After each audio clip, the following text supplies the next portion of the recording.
আমার মনে হয় আমার যেরকম একটা প্রবলেম হয় রুটির সাথে কীরকম সবজি করা যায়, একঘেয়েমি খেতে খেতে যখন আর ভালো লাগে না তখন একটুখানি অন্যরকম কিছু খেতে মন করে। সেজন্য আজকে আমি বানিয়ে নিচ্ছি ক্যাপসিকাম আর সুইট কর্নের রেসিপিটা পুরো দেখার জন্য অনুরোধ রইল। খুব ইজি, খুব তাড়াতাড়ি হয়ে যায় এবং খেতে অসাধারণ হয়। রেস্টুরেন্টে এরকম খেতে গেলে কিন্তু অনেক পয়সা দিতে হবে, অনেক টাকা দিয়ে এক প্লেট কিনে খেতে হবে। তার থেকে ভালো বাড়িতে যদি বানিয়ে নেওয়া যায় তাহলে তো অসাধারণ। তাহলে রেসিপিটা একবার দেখে নাও আমি কিভাবে তৈরি করছি। শিমলা মির্চ আর সুইট কর্নের রেসিপিটা করতে হলে আমাদের শিমলা মির্চ লাগবে, মানে ক্যাপসিকাম। এখানে 4টে মিডিয়াম সাইজের ক্যাপসিকাম আমি এরকম ছোট ছোট ডুমো ডুমো করে কেটে রেখে দিয়েছি। আর লাগছে হচ্ছে পেঁয়াজগুলোকে খুব ফাইনলি চপ করে নিতে হবে। আর এখানে 3টে ছোট ছোট পেঁয়াজ রেখেছি, এগুলোকে পাপড়িটা বার করে নেব বড় বড় টুকরো করে।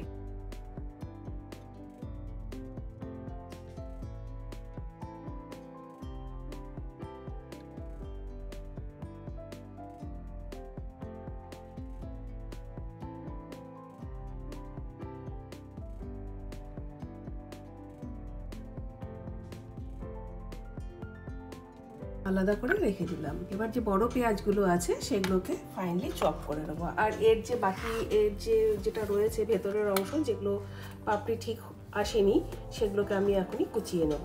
খুব মিহি করে কুচোতে হবে গ্রেভিতে ইউজ করার জন্য।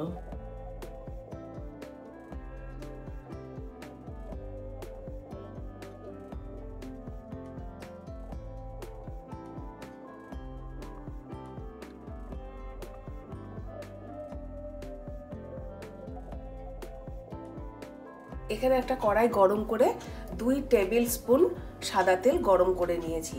তাতে দিয়ে দেবো সাজিরে। কারোর কাছে সাজিরে না থাকলে সাদা জিরে দিলেও হবে। এর থেকে সুন্দর গন্ধ বেরোলে অ্যাড করে দেবো হচ্ছে কুচিয়ে রাখা পেঁয়াজগুলো। পেঁয়াজটাকে গ্যাসের ফ্লেমটা লোতে রেখে পেঁয়াজটাকে 5 মিনিটের মতন ভেজে নেব। বেশ একটু ভালো করে ভাজা হবে পেঁয়াজটা, সেই পর্যন্ত অপেক্ষা করব। পেঁয়াজটা এখানে গোল্ডেন ব্রাউন করে ভেজে নিতে হবে। পেঁয়াজটাতে কিন্তু সুন্দর হালকা বাদামি রং হয়ে ভাজা হয়ে গেছে। এখন এখানে অ্যাড করে দেব হচ্ছে আদা আর রসুনের পেস্ট। 1.5 চামচের মতন আদা রসুনের পেস্ট অ্যাড করে দিলাম। এবার ততক্ষণ ভাজতে হবে, আদা রসুনের কাঁচা গন্ধটা না যাওয়া পর্যন্ত এখানে কিন্তু ভাজতে হবে। আদা আর রসুনটাও কিন্তু পেঁয়াজের সাথে খুব ভালো ভাজা হয়ে গেছে। এখন অ্যাড করে দেব হচ্ছে টমেটো পিউরি। এখানে আমি 4টে ছোট সাইজের টমেটো পিউরি করে রেখেছি, বড় সাইজের হলে 2টো দিলেই হবে। এবার টমেটোটাকেও খুব ভালো করে কষিয়ে নিতে হবে যতক্ষণ না পর্যন্ত টমেটোর কাঁচা গন্ধটা চলে যাচ্ছে। এটা করতে প্রায় মিনিট 5 মতো সময় লেগে যাবে। এক্ষেত্রে গ্যাসের ফ্লেমটা কিন্তু আমি হাই করে দিয়েছি যাতে তাড়াতাড়ি হয়ে যায়। টমেটোটা খুব ভালো করে কষানো হয়ে গেছে, এর থেকে তেল ছেড়ে এসেছে।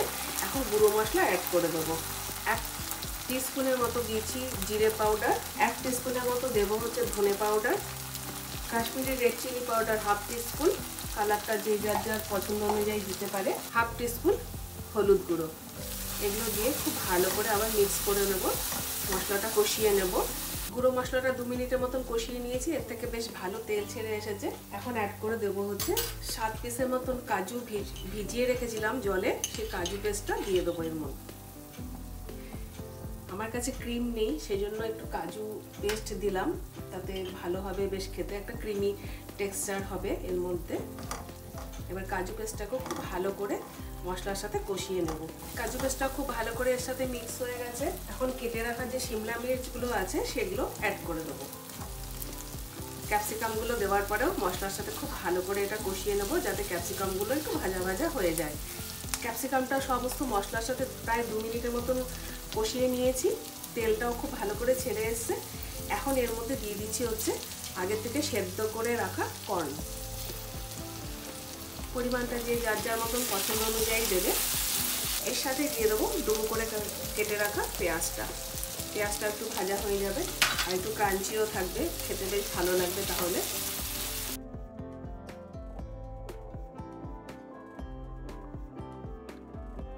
সব কিছু খুব ভালো করে মিক্স হয়ে গেছে। এখন একটু হাতে ডলে কাসুরি মেথি দিয়ে দিচ্ছি, তার সাথে দেব চিড়ে রাখা কাঁচা লঙ্কা, একটু ধনেপাতা কুচি আর একটু দেবো হচ্ছে পুদিনা পাতা। এটা লাস্টেও দেবো, এখন দিলে বেশ ভালো লাগবে। দিয়ে দিলাম। আর এর সাথে দিলাম হচ্ছে গোলমরিচের গুঁড়ো। ক্যাপসিকাম আর গোলমরিচ কর্নের সাথে কিন্তু খুব ভালো যায়, সেজন্য গোলমরিচের গুঁড়োটা অ্যাড করলাম। ঝালটা কিন্তু অবশ্যই বুঝে দিতে হবে সবার টেস্ট অনুযায়ী। এগুলোকে 1 মিনিটের মতন নাড়াচাড়া করে সামান্য জল অ্যাড করে দেবো। এখানে আমি কিছু কাজু, ভাঙা কাজু অ্যাড করে দিলাম, তাই বেশ ভালো লাগবে মুখে পড়লে পরে। এর সাথে কাজুটা কিন্তু এমনি আছে, কোনো ভাজা নেই, কিছু নেই, কাঁচা এমনি কাজুটা।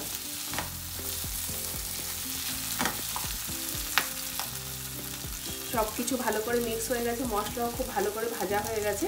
এবার 1/2 কাপের মতন জল দিয়ে দিচ্ছি। এখনও পর্যন্ত কিন্তু আমি জল অ্যাড করিনি, মশলা ধোয়ার বাটিটা দিয়ে জল দিয়ে দিলাম। আমার মনে হচ্ছে আর একটু জল লাগবে।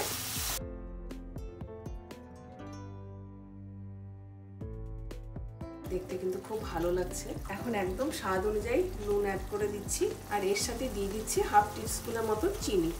চিনিটা কিন্তু পুরোপুরি অপশনাল, যাদের অপছন্দ তারা অ্যাভয়েড করবে। 1/2 টিস্পুনের মতন গরম মশলার গুঁড়ো ছড়িয়ে দিলাম। সব কিছু দেওয়া হয়ে গেছে, আরেকটা জিনিস বাকি আছে। এবার গ্যাসের ফ্লেমটা একদম লোতে করে, যাতে কুকিং প্রসেসটা একটুখানি ঠান্ডা হয়ে যায়, তারপর অ্যাড করে দেবো হচ্ছে ক্রিম।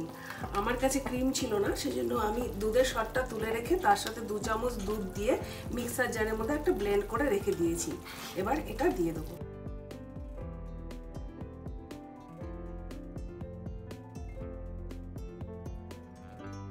যাদের কাছে ফ্রেশ ক্রিম আছে, ক্রিমটা দিলে ভালো হবে লাস্টে।